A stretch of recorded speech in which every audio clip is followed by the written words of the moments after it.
Fala galera, beleza? Galera, aqui é Lucas Souza e antes de começar essa apresentação eu gostaria de comentar um pouco sobre o vídeo passado, no qual eu falei sobre como elaborar um plano de estudos e eu gostei demais dos comentários de vocês, muito obrigado pelos comentários, mas eu gostaria de falar que o nosso principal objetivo aqui no grupo, no Academic Mastermind, é fazer com que vocês coloquem as coisas em prática, certo? Esse é um grupo totalmente prático. As nossas discussões aqui são para levar à prática, tá? Porque o objetivo da educação não é aprendizagem em si, é ação, tá? Então, o nosso objetivo aqui é fazer com que vocês entrem em ação. Então, eu quero que vocês realmente tentem fazer o plano de estudo, façam um plano de estudo, posta aqui no grupo para a gente comentar, para a gente discutir os seus planos de estudo. E você vai observar que você vai ficar muito bom na habilidade de elaborar planos de estudo. Tá? Isso é essencial para tudo que vai vir depois. Se você for uma pessoa mais organizada, com certeza sua vida vai se tornar extremamente mais fácil para os próximos passos. Então, como naquele vídeo eu ensinei a vocês uma técnica para organizar o ambiente que está ao redor de vocês, para permitir o aprendizado, para permitir ou facilitar o processo de aprendizagem, hoje eu vou ensinar 3 técnicas para vocês organizarem um outro ambiente que ainda é mais importante do que o ambiente externo, que é o ambiente interno. O ambiente interno da sua cabeça, a sua memória.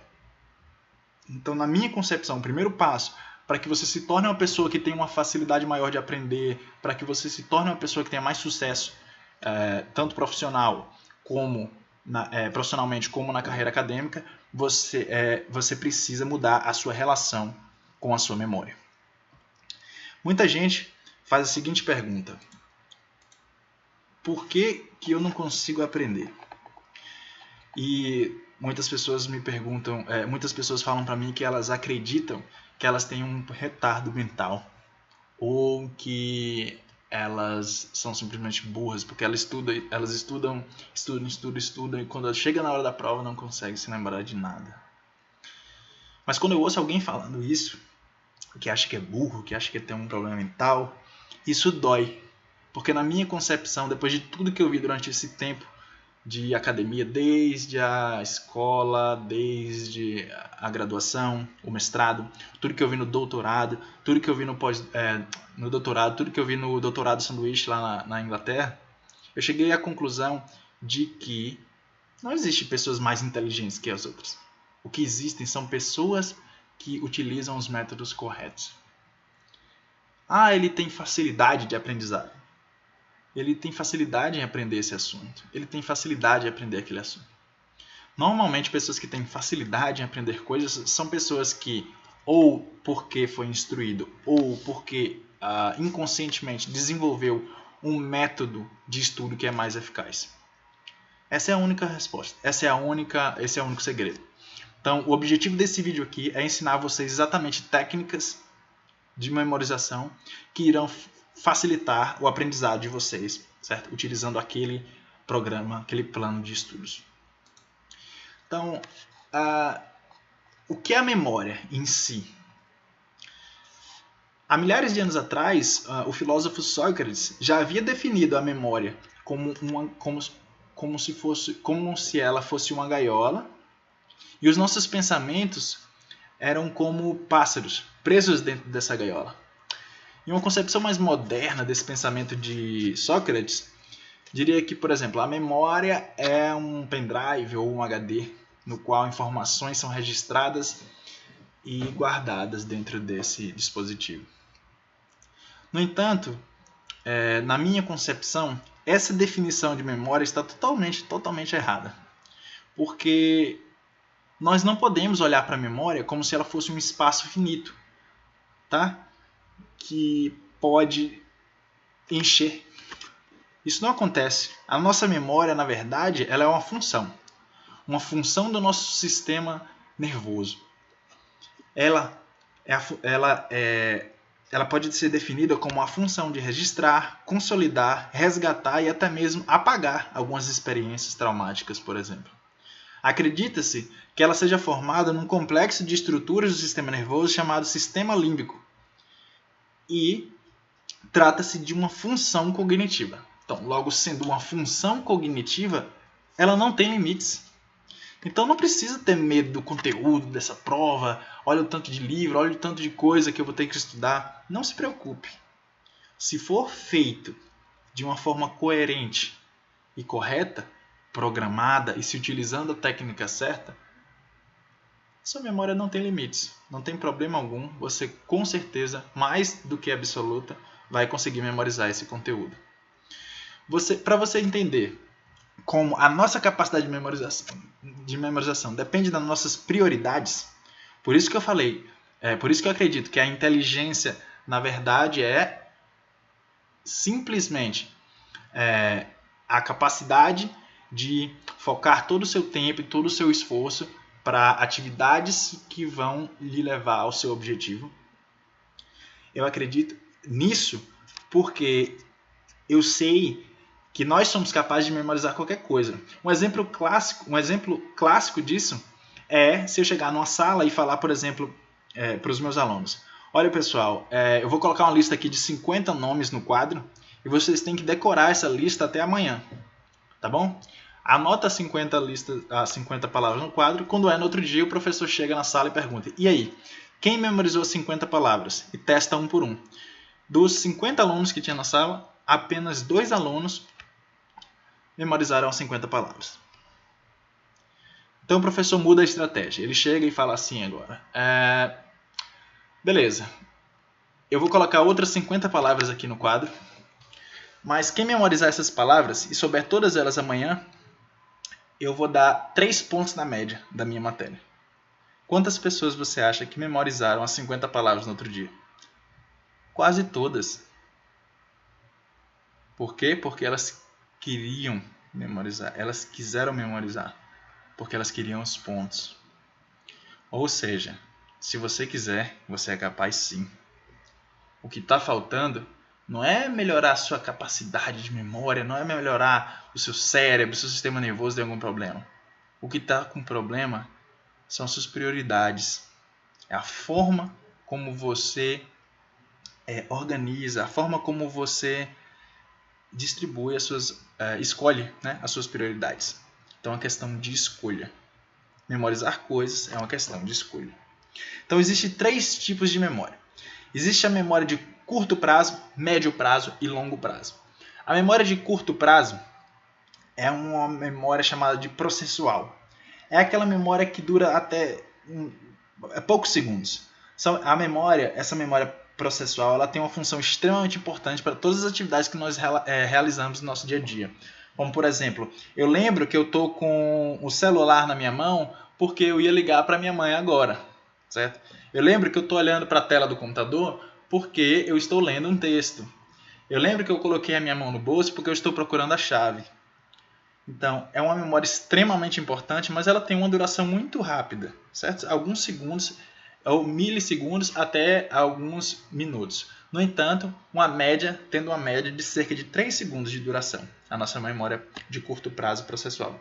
Então, a analogia que se faz com relação a essa memória é como se ela fosse um palito de fósforo. Tá? Você riscou o fósforo, logo logo ele se apaga. Então, essa é a memória de curto prazo, memória processual. A memória de médio prazo, e como se forma a memória de curto prazo? A memória de curto prazo, ela se dá simplesmente por estímulos nervosos, estímulos elétricos no nosso sistema nervoso, principalmente lá no sistema límbico. Imagine que você, um dos seus sentidos, captou uma informação, por exemplo, eu observei o título, a capa daquele livro. Essa informação ela é traduzida para impulsos elétricos dentro do meu cérebro e esses impulsos elétricos chegam ao sistema límbico, são primeiramente reconhecidos em outras áreas do cérebro, mas chegam ao sistema límbico como um impulso elétrico e ele fica girando na estrutura chamada giro do cíngulo e nas outras estruturas do sistema límbico. E ele gira por alguns segundos. Isso constitui a memória de curto prazo. Para você experimentar o efeito da memória de curto prazo, eu quero que você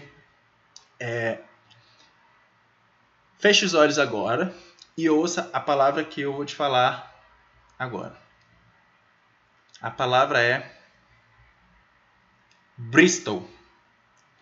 Perceba que quando você ouviu a palavra Bristol, ela ficou sendo repetida dentro do seu cérebro algumas vezes, como se fosse um eco. Bristol, Bristol, Bristol. Acredita-se que isso acontece por causa desses giros do impulso elétrico no seu giro do símbolo, que é uma estrutura do sistema límbico.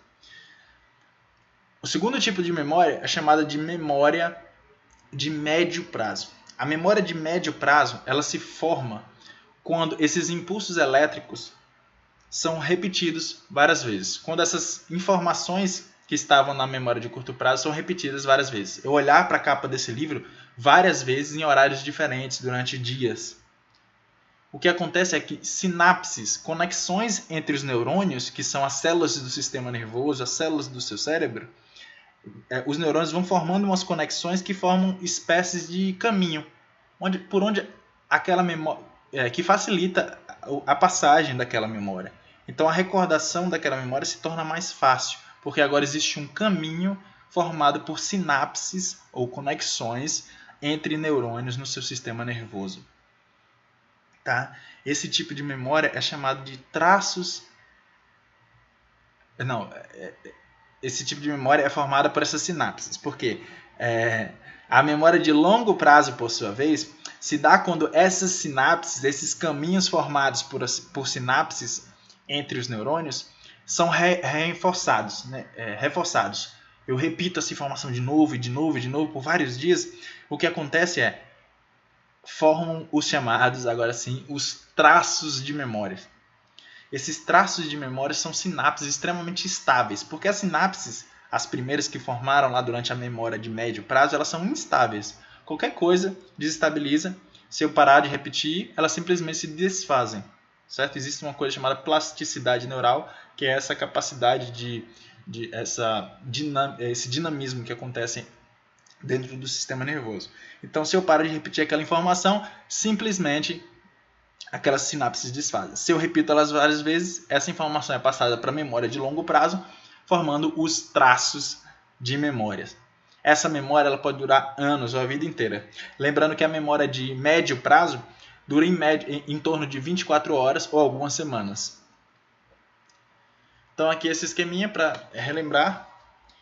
Nós temos a memória processual de curto prazo. Essa informação, se repetida, ela é mandada para a memória de médio prazo. Tá?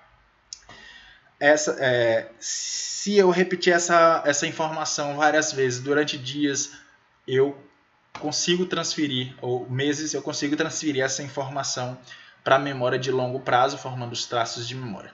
Lembrando que em qualquer um desses estágios, se eu paro de praticar, essas informações podem cair no esquecimento, sendo que da memória processual cai no esquecimento muito facilmente, memória de médio prazo cai no esquecimento também, se eu não repetir ela após algumas semanas, e de longo prazo tem uma dificuldade maior de cair no esquecimento, depende muito da relevância da informação para você. Caso contrário, ela pode sim ser esquecida, mesmo ela já estando com os traços de memórias formados. E uma outra habilidade extremamente importante, eu acredito que é essencial da memória, é a nossa capacidade de recordação, que é trazer coisas que estão na memória de longo prazo para a memória processual, para eu fazer aquela atividade, tá? Para eu agir.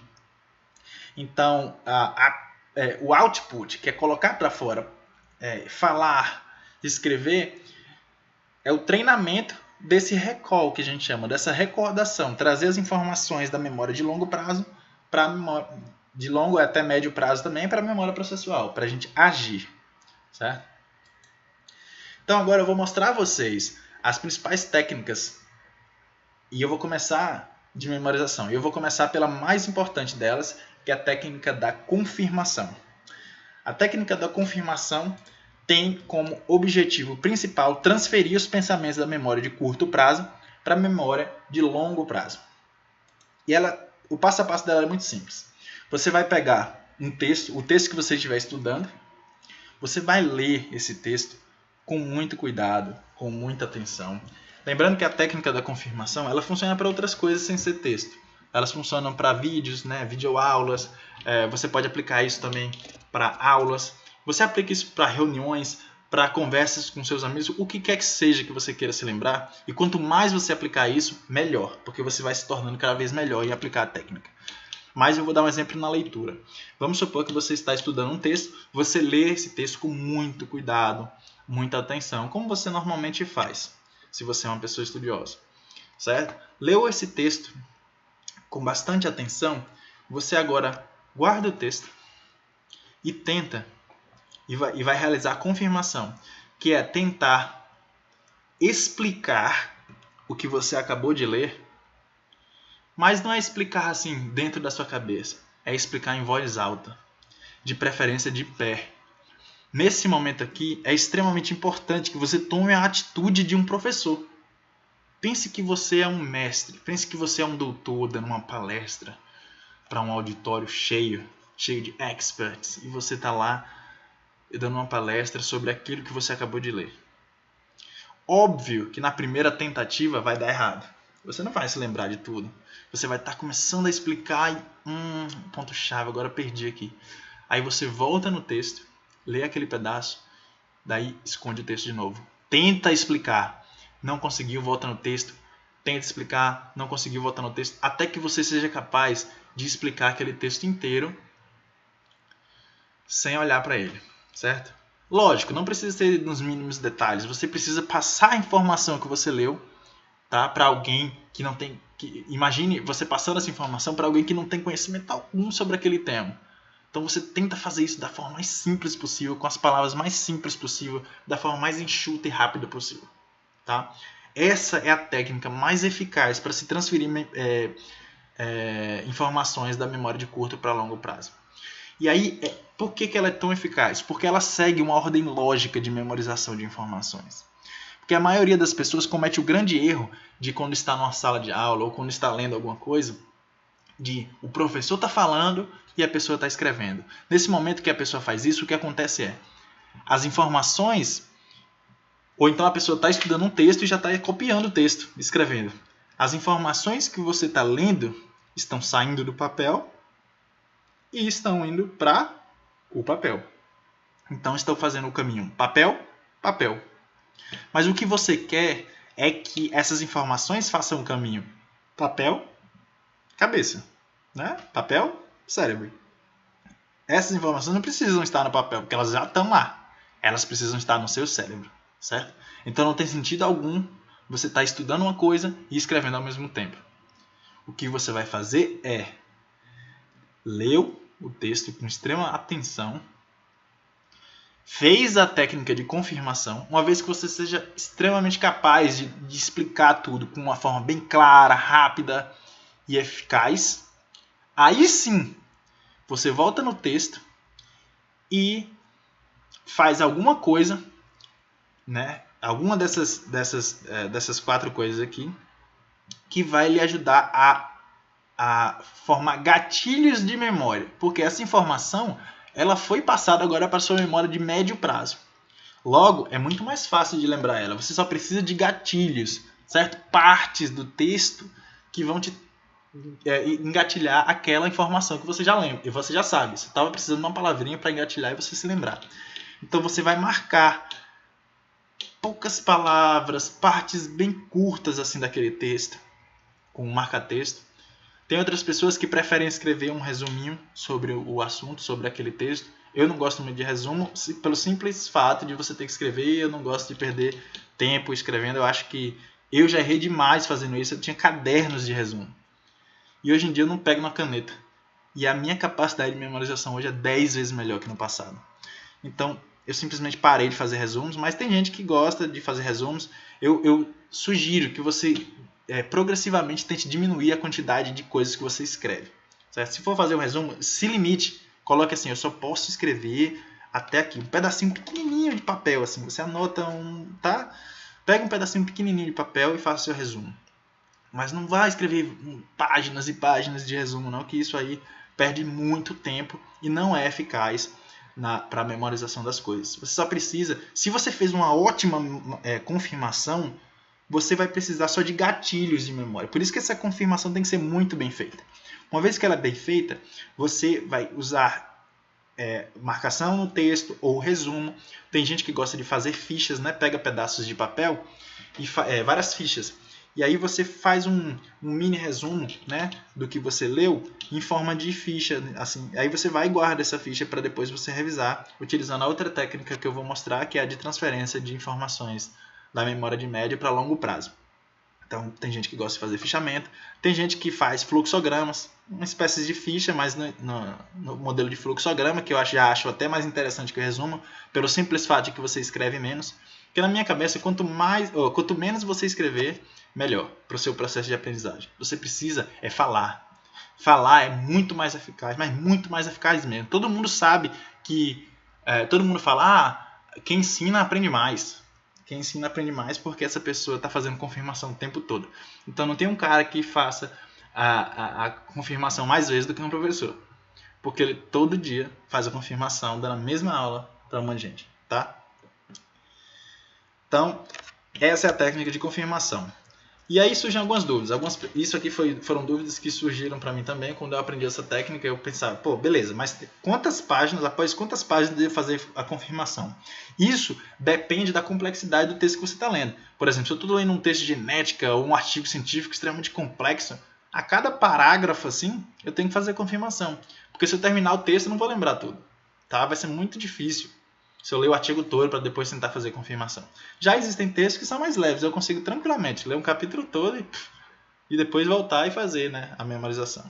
Mas tem coisa que não, anatomia, por exemplo. A cada página está fazendo a confirmação, dependendo do texto, né, dependendo do livro. Tem livro que é mais fácil, eu leio mais páginas, faço confirmação. Tem livro que já é mais difícil, que eu tenho que ler uma página e paro, confirmação, fico de pé na frente do espelho, faço um show. Tá? Isso me ajuda demais a memorizar as coisas. Aí tem gente que fala, eu só aprendo escrevendo, o que é que eu faço? Reveja a sua vida. Porque escrever perde muito tempo, tá? E eu juro pra você que se você, por exemplo, estudou anatomia escrevendo, quando você chegar no mestrado, vamos supor, você passou no mestrado de anatomia, quando você estiver lá, terminou o mestrado, você começou o doutorado, que você olhar para aquelas coisas que você escreveu, você fala, meu Deus, para que eu escrevi isso? Hoje eu sei muito mais, aprendo muito mais e eu não toco uma caneta. Tá? Então aí vem a próxima técnica, que é a técnica de revisões programadas, que é extremamente importante para transferir informações de memória de médio para longo prazo. Tá? Então, o objetivo principal dessas revisões programadas é transferir pensamentos da memória de médio para longo prazo. E o passo a passo é muito simples. Você vai, em um calendário, agendar revisões para os assuntos que você estudou hoje. Então, lembrando, você fez confirmação para tudo. Depois que você terminou de estudar aquele assunto lá, né? Se lembra lá da minha planilhinha, tem uma parte lá, por exemplo, eu vou estudar as 2 horas de sistema locomotor. Terminei de estudar sistema locomotor, fazendo confirmação, fazendo as fichinhas, ou então eu gosto de marcar, né? Porque eu não quero perder tempo. Então, eu marco o texto, certo? Quando eu termino de marcar o texto, só nas highlights, assim, só nas coisas mais importantes mesmo, gatilhos de memória, para que eu consiga me lembrar e fazer de novo a minha historinha da confirmação, eu faço aquelas marcações, eu vou num calendário e marco assim, locomotor, vamos supor que eu estudei ossos do membro superior, eu escrevo lá, locomotor no calendário, né? Dali a 24 horas eu escrevo lá, ossos do membro superior, tá? Ou seja, amanhã eu vou fazer uma revisão só desses highlights. Essa revisão tem que durar menos do que 5 minutos. Então eu vou chegar lá e vou olhar lá no meu calendário. Tá, ontem eu estudei ossos do membro superior. Então o que eu tenho que fazer agora? Me levantar e fazer a confirmação de novo. Certo? Depois de 24 horas, faço a confirmação daquele assunto. E eu marco também, eu programo uma revisão para 7 dias, 14 dias, 1 mês, 2 meses, 3 meses e 4 meses. Acredite-se, só uma vez, entendeu? Daqui a 7 dias eu faço uma vez de 5 minutos. É muito pouco. Daqui a 14 dias eu gasto mais 5 minutos fazendo essa revisão. E a tendência é que ela fique cada vez mais curta, porque você está sabendo mais. Então daqui a 1 mês eu vou lá e dou uma revisadinha de 5 minutos de novo nesse assunto de ossos do membro superior. Daqui a 2 meses, 3 meses, 4 meses. Eu anoto isso num calendário. Lógico que aí isso vai acumular com as coisas de amanhã, né? Mas aí cada dia você vai começar a sua sessão de estudos com uma leve revisão de 5 a 10 minutos no máximo dos outros assuntos tá? Que você fez fichamento, que você tem revisões programadas para aquele dia. Então, essa é a técnica de revisão programada. Ela é extremamente eficaz para memorização de coisas a longo prazo. Tá? Acredite, se você fizer essa técnica exatamente desse jeito aqui, né, programar no seu calendário revisões exatamente dessa forma, você seja capaz de memorizar informações por no mínimo 10 ou até 10 anos ou até para sempre. Tá? Então, isso aqui cada pessoa faz essas revisões, essa programação do jeito que achar melhor. Certo? Tem gente que gosta de comprar um calendário grande e sair já programando as revisões. Né? Eu estudei hoje, eu já programo as minhas revisões para esse estudo de hoje. Tem gente que gosta de colocar isso numa agenda, tem gente que gosta de, eu não sei, comprar uma pastinha e colocando as fichas, né, pessoal que faz fichamento, colocar as fichas dentro dos espacinhos do plástico correspondente aos dias do mês, alguma coisa desse tipo. Tá? Então cada um tem sua técnica aí de fazer isso manualmente.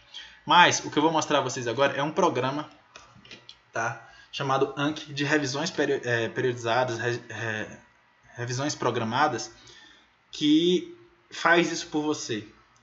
Ele não segue esse padrão que eu falei de 24, 7, 14. Eu tentei até configurar ele, não consegui. Eu não sei se eu não tenho habilidades na tecnologia para programar ele, mas eu deixo a configuração padrão e ele é extremamente eficaz para me revisar as coisas.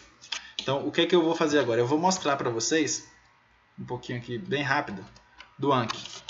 Tá, esse é o programa, você pode fazer o download. Eu vou mandar para vocês também o link do download, onde você pode fazer o download do Anki.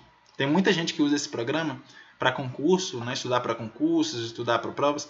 Eu estudo ele principalmente para aprender inglês, né? Tem alguns decks. Então, basicamente, o que é que o Anki faz? Ele cria decks, né? Que são baralhos de cartas que são os flashcards que você vai usar para memorizar coisas. Então, eu vou criar aqui um baralho para vocês entenderem. Eu vou criar aqui o baralho Anatomia Humana. Vou botar aqui ainda Sistema Locomotor. Daí dentro desse baralho eu posso adicionar cartas. Mas o que seria uma carta? Uma carta vai ter a parte da frente e a parte de trás da carta. Na parte da frente da carta, o que eu vou colocar é ossos do membro superior. Daí na parte de trás da carta eu posso escrever quais são esses ossos, eu posso anexar uma foto, eu posso anexar uma imagem, eu posso anexar uma foto dos ossos do membro superior, eu posso anexar uma foto até do meu resumo, entendeu? Porque eu vindo aqui, eu posso, vamos supor, vou mostrar a vocês aqui, eu posso, tá aqui ó, ossos do membro superior. Observem o que o Anki faz. Você é capaz de baixar imagens. Vamos supor aqui. Você salva essa imagem aqui na pastinha do Anki.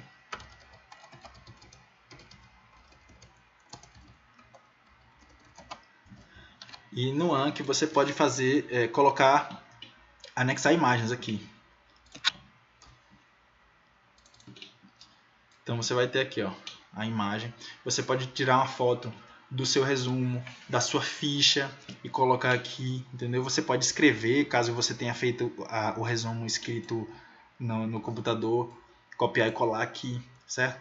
Porque aí você vai adicionar essa carta. Aí depois ó, você vai fechar aqui, você vai observar como que vai ficar. Vai aparecer assim o seu deck, né? O seu baralho, uma carta nova. Você vai clicar em estudar agora, aí vai aparecer só assim, a parte da frente da carta são ossos do membro superior. E aí, o que você tem que fazer agora quando você vê essa carta? Você vai tentar se lembrar quais são os ossos do membro superior, quais são as relações entre eles, quais são as proeminências, né? As estruturas que tem em cada osso, que são identificáveis, tal. Daí você teve uma dificuldade ou então conseguiu se lembrar tudo, bota aqui, ó, mostrar a resposta. Mostrou a resposta, ele vai mostrar a imagenzinha bonitinha, aí ele vai te perguntar. E aí, foi fácil, muito fácil, ou foi bom? Ou foi bom, você quer que repita agora? Foi bom ou foi muito fácil? Se eu colocar que foi bom, ele vai me repetir daqui a 10 minutos. Se eu colocar que foi para repetir agora, again, novamente, ele vai de novo. Se eu colocar que foi fácil de me lembrar, ele só vai repetir daqui a 7 dias. Então eu vou aqui, bom, porque aí ele vai mostrar de novo aqui, ó. Aí eu vou lá, repito a carta. Aí agora já mudou, tá vendo? Se eu clicar em fácil, daqui a 7, good 7, entendeu? Então eu clico em good, então só daqui a 7 dias que esse deck, né, agora eu tô zerado. Eu tô com algumas cartas devendo aqui, ó, pra fazer disso tudo. Entendeu? Essa ferramenta é extremamente poderosa para memorização de qualquer coisa. Ela foi a base do meu aprendizado de inglês e ela é a base do meu método que eu desenvolvi de aprendizagem de inglês que eu vou mostrar no livro que eu vou publicar, né, no meu e-book sobre aprendizagem autodidata de inglês. Então, voltando para a apresentação, essas foram as 3 técnicas. A técnica da confirmação, a técnica da revisão programada e a técnica e o Anki, certo? Então, como bônus, eu vou mostrar a vocês uma outra técnica de memorização chamada de Palácio da Memória. A técnica de Palácio da Memória é bastante utilizada por mnemonistas que são competidores de memória, pessoas que vivem a vida memorizando coisas e para participar de campeonatos de memória, certo? Mas se você pensar, ela foi criada há milhares de anos atrás e isso faz muito sentido. Você pensar que, por exemplo, os filósofos na Grécia Antiga, por exemplo, esses caras eles tinham muita informação a passar, no entanto, naquele tempo não existia impressoras, xerox, então como é que o cara passava informação para muitas pessoas? Ele tinha que memorizar aquela informação. Então esses caras, eles se tornaram muito bons em memorizar coisas. E uma das técnicas mais utilizadas por eles era essa técnica chamada de Palácio da Memória, ou também método de Locke, tá? E Locke, que vem de locus, eu acho que significa local. Então, basicamente, como funciona a técnica de Palácio da Memória? Você vai memorizar, né? Você vai idealizar dentro da sua cabeça um local conhecido, como por exemplo a sua casa, o local mais conhecido por você. Então, se você fechar os olhos e pensar na sua casa, você sabe exatamente o que tem logo depois que você abre a porta. Eu consigo aqui na minha casa. Quando eu abro a porta de entrada, eu sei que tem a garagem. Eu normalmente ando por um corredor, chego até a porta da cozinha. Quando eu abro a porta da cozinha e entro na casa, logo vem a cozinha, depois vem uma sala, tem um quarto do meu amigo de um lado, tem um corredor, tem o meu quarto, tem outros 2 quartos, um banheiro e tal, tal, tal. Então, dentro da minha cabeça, eu sei exatamente como é a minha casa, certo? Você sabe como é a sua, você tem vários locais que você tem memorizado dentro da sua cabeça e isso estão na sua memória de longo prazo. Então, a nossa memória ela tem uma capacidade de relacionar coisas muito forte, muito grande, principalmente imagens. Então, nós já temos essas imagens dentro da nossa cabeça. O que a gente precisa agora é relacionar informações novas ou conectar informações novas com essas imagens para fazer com que o nosso cérebro puxe isso de uma forma bem mais rápida ou bem mais fácil. Então, de que é constituída a técnica do Palácio da Memória? Eu pego essa memória da minha casa, né, do espaço físico da minha casa, e vou preenchendo ela com informações que eu quero memorizar. Então, vamos supor, eu abro a porta de entrada da casa, eu sei que tem a garagem. Na garagem tem os ossos do membro superior. Eu vi na parede o esqueleto dos membros superiores de uma pessoa. E nesse esqueleto eu vi que tinha a clavícula. Tá? A clavícula ela se conectava ao osso externo, se conectava à escápula. Aí logo elas faziam articulação com o húmero, que é o osso do braço. O húmero se articulava no cotovelo com o rádio e a una. E respectivamente eles se articulavam com os ossos do carpo. Depois vinha os metatarsos e assim as falanges proximal distal, proximal média e distal formam os ossos o esqueleto dos dedos. Tá? Eu vi isso na parede da garagem. Tá? Mas aí quando eu estava andando pelo corredor, eu observei uma clavícula isolada de uma pessoa. Ela estava no chão. Aí nessa clavícula eu vi que a clavícula tem uma extremidade globosa, medial, lateral, chamada de acromial, e por aí vai, certo? Então, quando eu chego na cozinha, eu vi o osso húmero. Então eu faço esse tipo de pensamento. Eu relaciono os ossos a cômodos da minha casa. Tá? Então quando eu chego na cozinha, o que acontece? Eu reviso o húmero. Quando eu chego na sala, o que acontece? Eu reviso os ossos do antebraço. Quando eu chego no meu quarto, lá estão os ossos da mão. Tá? A técnica do Palácio da Memória é extremamente eficaz, extremamente utilizada e milenar. E até hoje muitos mnemonistas usam. Então aproveitem essa técnica e as outras. E eu espero que essas técnicas tenham ajudado bastante vocês. Ou venham a ajudar bastante vocês. Então, muito obrigado pela paciência. Aproveitem essas técnicas e, por favor, comentem com relação a esse vídeo e com relação à experiência de vocês na aplicação dessas técnicas, tá bom? Vejo vocês no próximo vídeo.